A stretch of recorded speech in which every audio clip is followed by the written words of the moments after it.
Piklabasu eigi, chaorabasu eigi, ejabadi pangjaje. Piklabasu eigi, pajarasu eigi, ejabadi pangjaje. Mangaukiba ng lenok na huntokje eigi. Matamsigi sarkarna yang sanjigada kaluba yang sanjiging asipau. Hagi berati duna lejabani nigimda papagisan hong bipik pana. Hagi berati tibang amje. Mamana sen sok tabana.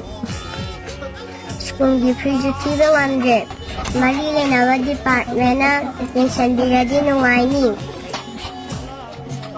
Adugu tajaje, patamjigilay nga. Para edi dito ngajin, masagi mayam lay na masagi mayam dalay kung dadaba.